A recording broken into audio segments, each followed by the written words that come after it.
Olá! O seu telefone toca com frequência e o identificador de chamadas mostra um número desconhecido? Aí você atende e quem está do outro lado é uma empresa com o intuito de vender algum serviço. Você não é o único.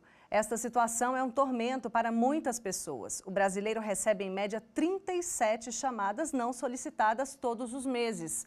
O Brasil é o país latino-americano mais afetado pelo spam telefônico, segundo o relatório da Truecaller. Vamos ver. Entre os principais motivos das ligações spam estão oferecer serviços de telefonia e serviços financeiros. Segundo o relatório, os maiores spammers no Brasil são as próprias operadoras de telefonia, responsáveis por 33% desse tipo de ligação.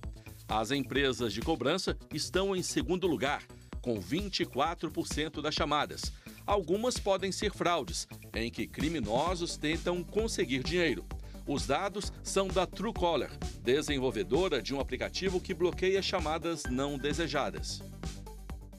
E para discutir o assunto, estão aqui comigo no estúdio Fábio Koleski, gerente de interações institucionais, satisfação e educação para o consumo da Anatel, e Cláudio de Jesus, presidente da Comissão de Direito Digital, Tecnologias Disruptivas e Startups da OABDF.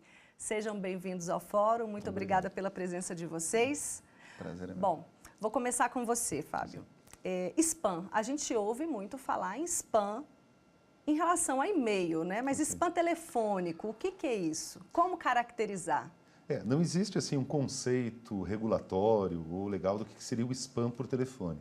Mas a gente consegue ver e ver na prática brasileira assim, o que está acontecendo das pessoas estarem recebendo insistentemente ligações, muitas vezes não conseguem nem completar a ligação, falam um alô e do outro lado vê uma linha muda. E a Anatel identificou esse problema, a gente tem tratado isso como chamadas abusivas ou chamadas incômodas.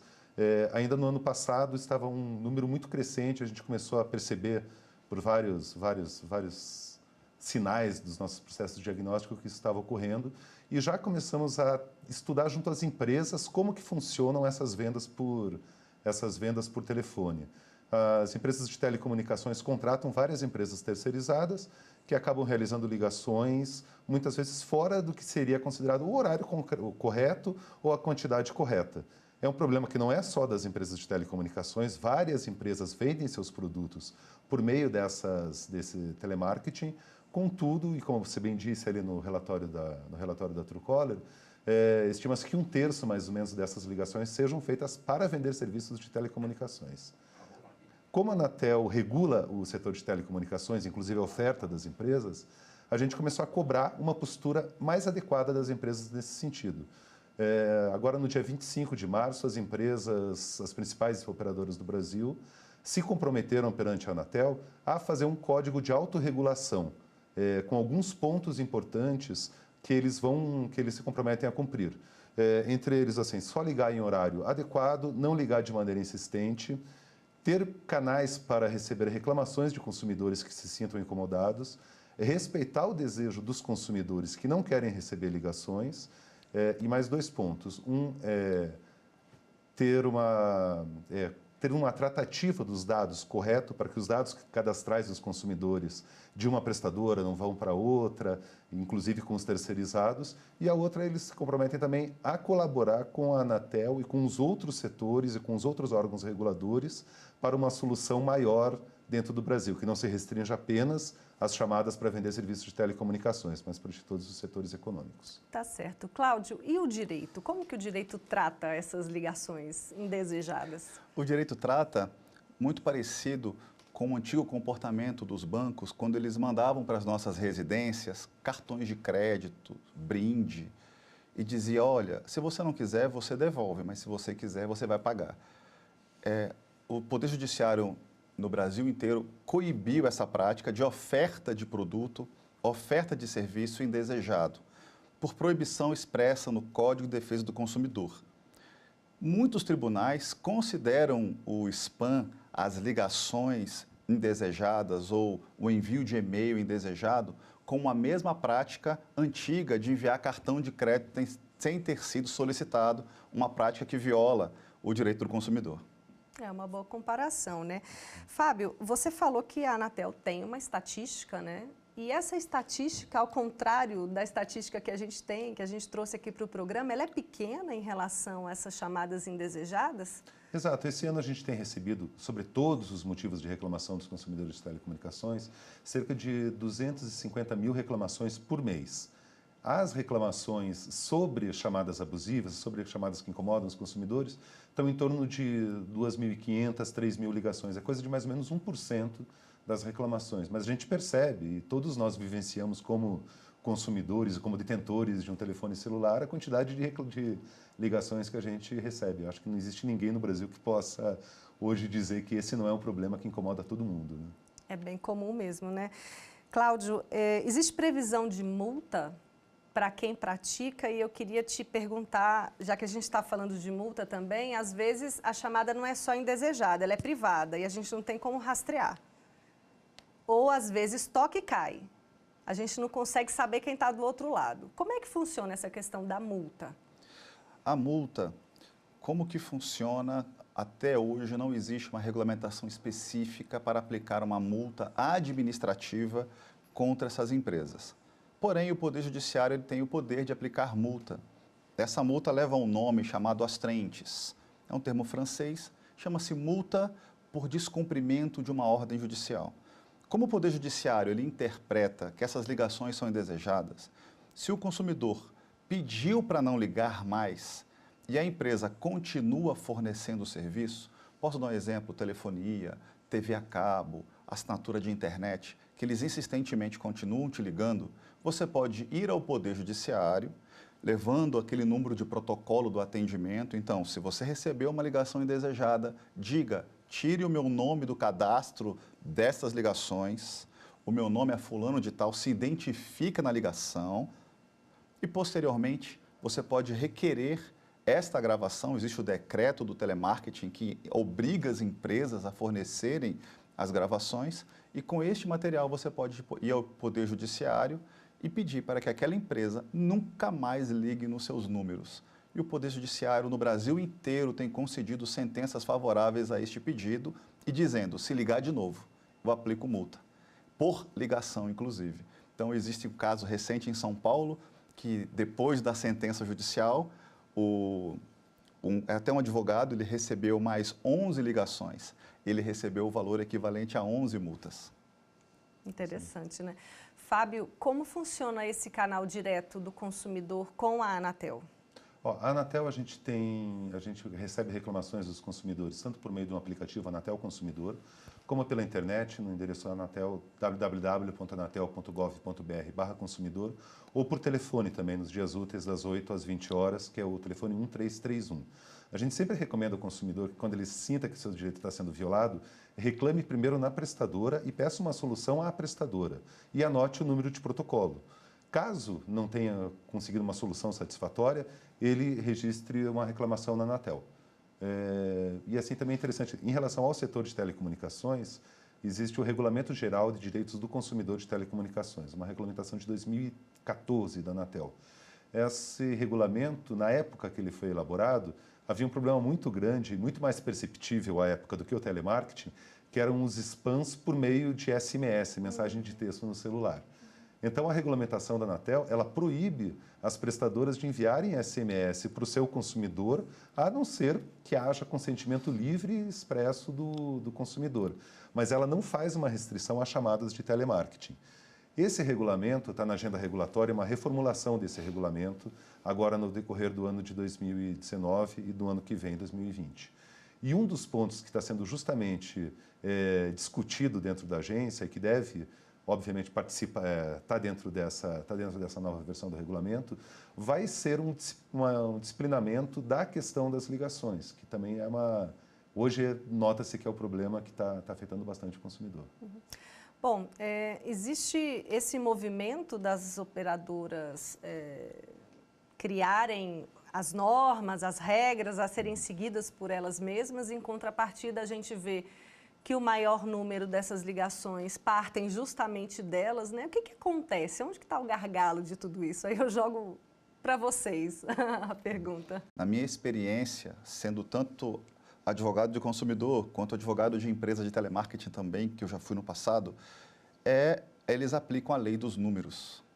A lei dos números, no mundo do marketing, diz o seguinte: quando você pratica um ato de venda repetidamente, você tem um resultado daquela venda. Então, apesar de ser um comportamento que as pessoas não gostam, existem pessoas que são suscetíveis àquela promoção. Existe um grupo de pessoas que acabam, sim, dizendo que tem interesse naquele produto ou serviço e acabam comprando. Porque se ninguém comprasse, seria um fracasso essa tentativa. Então, o que deve ser é regulamentado para que apenas as pessoas que têm interesse, aquelas que deram os seus números, que permitiram nos seus números a ligação para fornecimento de promoções, que sejam realmente objeto de ligação. Então, o que a gente vive hoje é uma pressão da lei dos números para provocar uma venda e, somado a isso, uma conduta que eu particularmente considero antiética, uma conduta que é violadora, que é invasiva ao sossego das pessoas. Existe essa pressão da venda e existe o movimento delas se reunirem e pactuarem isso por si próprias, entendeu? Essa, na verdade, é aí que não casa. Então, o que acontece, né? A gente está no mercado de telecomunicações no Brasil, hoje a gente tem 4 grandes operadoras que disputam o mercado muito ferrenhamente em praticamente todos os maiores municípios do Brasil. E a partir do momento que algumas começam a adotar uma postura de venda muito agressiva, as outras também começam a adotar para não ficar atrás. A gente vê que a longo prazo isso é nocivo. Primeiro, porque as vendas nem sempre são bem feitas, elas resultam numa reclamação depois do consumidor, que acaba gerando um custo para a empresa, acaba diminuindo a satisfação do consumidor, violando os direitos dos consumidores. E chega numa situação que a competição acaba não indo para um lado bom, acaba sendo para um lado ruim. Então aí entra o regulador e assim, a Anatel tem sido bastante enfática com as prestadoras no sentido de, olha, nós vamos regulamentar e precisamos de uma solução para isso. Elas se anteciparam chegando, olha, nós vamos fazer um caminho de autorregulação e vamos botar ordem nessa situação. Estamos esperando os resultados, estamos vendo, abrimos processos de acompanhamento junto às prestadoras para ver como que esses processos estão sendo implementados dentro delas, para ver se realmente vai ser efetivo. E esperamos, cremos e sabemos que a melhor solução é o caminho da autorregulação. Se não houver, nós temos todos os mecanismos possíveis para ou criar regras rígidas ou entrar com processos sancionatórios por condutas que não estejam corretas. Uma vez que não existe essa regulação ainda, como que funciona? Se eu a operadora reclamo, não tenho sucesso, vou até a Anatel, reclamo, meu processo segue dentro da Anatel. Então, hoje, esses processos, eles estão ali aguardando essas decisões ou vocês entregam isso para o PROCON, entregam isso para a Justiça? Como é que funciona esse passo posterior? Então, no caso da Anatel, as reclamações que são recebidas na Anatel, eles são tratados pelas próprias prestadoras, e em 5 dias o consumidor recebe de volta uma resposta das próprias prestadoras. Das 3 milhões de reclamações que nós recebemos no ano passado, 85% foram respondidas nesse prazo de 5 dias e apenas 1 em cada 10 reclamações que o consumidor fez, ele reabriu depois por não considerar satisfatória. Então tem um índice de eficiência muito grande esse processo da Anatel. Tá certo. Eu peço licença para vocês, um minutinho, porque agora a gente parte para um breve intervalo. Voltamos já já, não saia daí.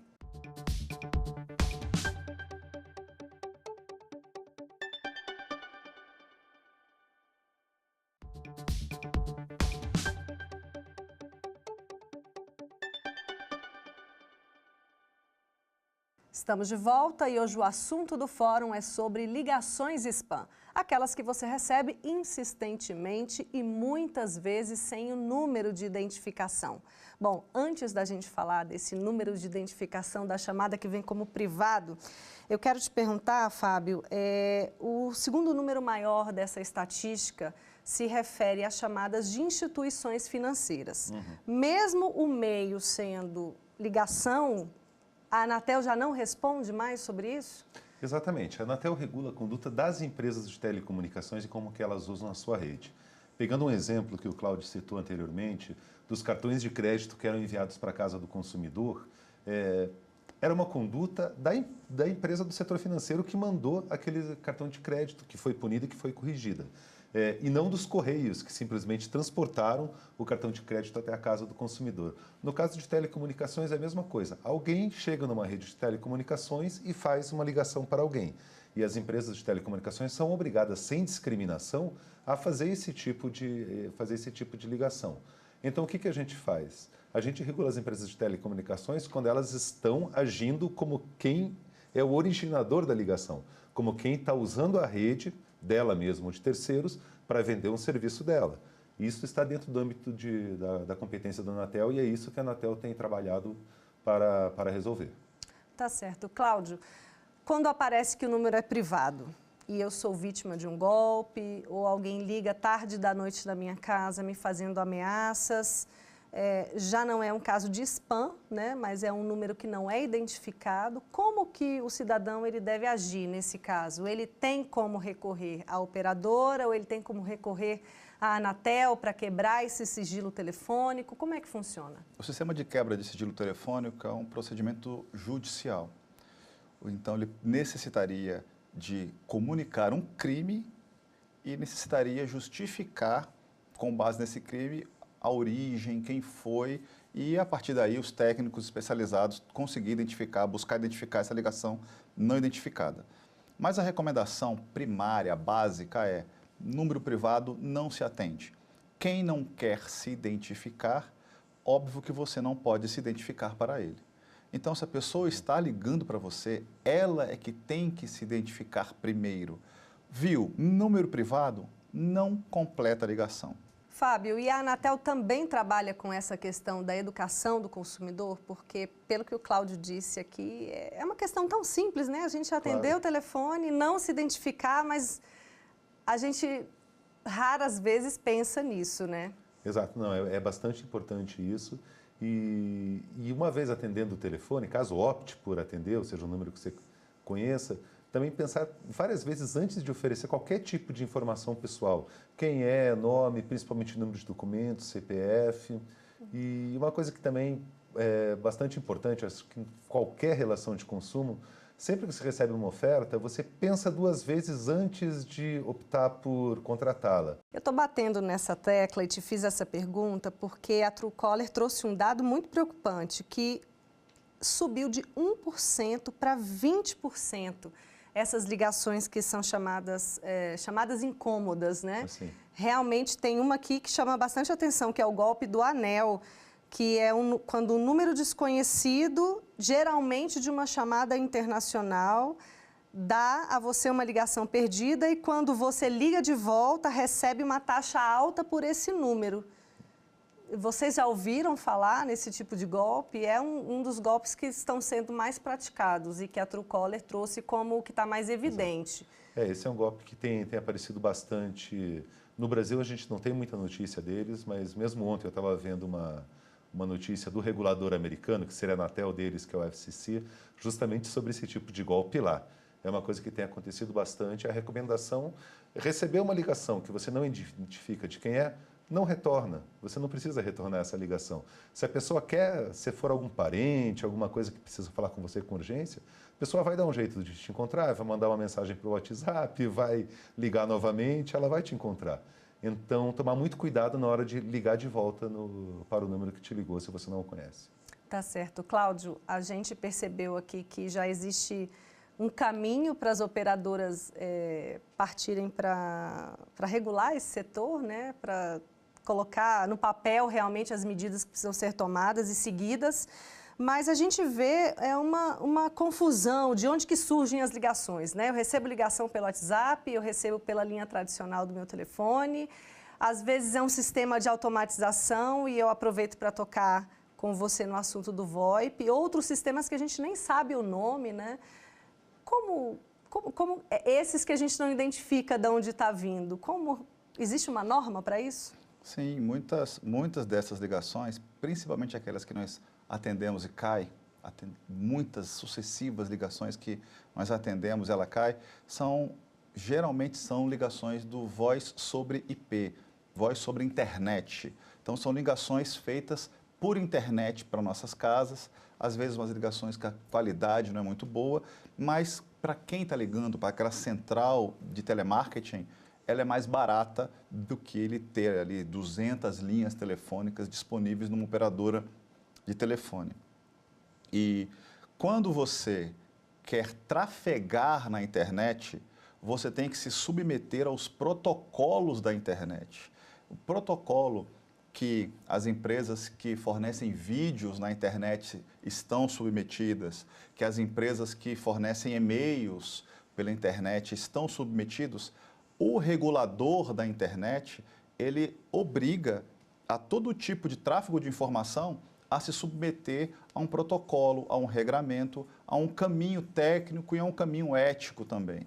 E um dos caminhos para se bloquear ou para se regulamentar é fazer uso destes protocolos. Quem está fazendo o uso desses protocolos? Alguns aplicativos. Então, aplicativos que você pode baixar no seu celular, existe o protocolo do spam. Então, é permitido o spam pela internet? Sim, desde que você siga um determinado protocolo. Então, os criadores, os produtores de aplicativos, eles reconhecem esse protocolo e criam a contra-informação no aplicativo. Por isso que muitas vezes você baixa um aplicativo e quando toca o telefone, ele já diz, é telefone spam, ou quando for spam, ele automaticamente bloqueia e a ligação nem sequer toca no seu telefone. Então é possível você criar a contra-inteligência dessas pessoas que praticam spam, principalmente quando é voz sobre IP. Essa é uma dica boa porque você travar manualmente no seu celular é impossível porque muda o tempo todo o número, é isso, né? Sim, sim. Cláudio, quando eu interrompo um contrato com uma empresa de telefone, existe um tempo pré-determinado para que ela possa voltar a me oferecer o serviço? Olha, a oferta de produto e a oferta de serviço no Brasil, a livre iniciativa, ela é um direito constitucional. O que alguns tribunais entendem, mas aí é uma questão muito subjetiva, é o abuso do direito.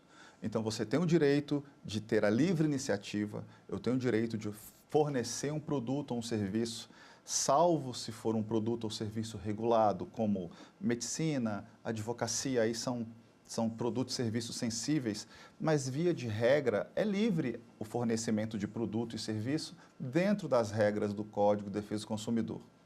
Porém, quando aquele fornecimento de produto ou serviço se torna obsessivo, os tribunais entendem que a partir daí viola o direito do consumidor. Existe um número X de ligações para se tornar abusivo ou não? Já se comenta o número ou não? Ainda está em construção mesmo?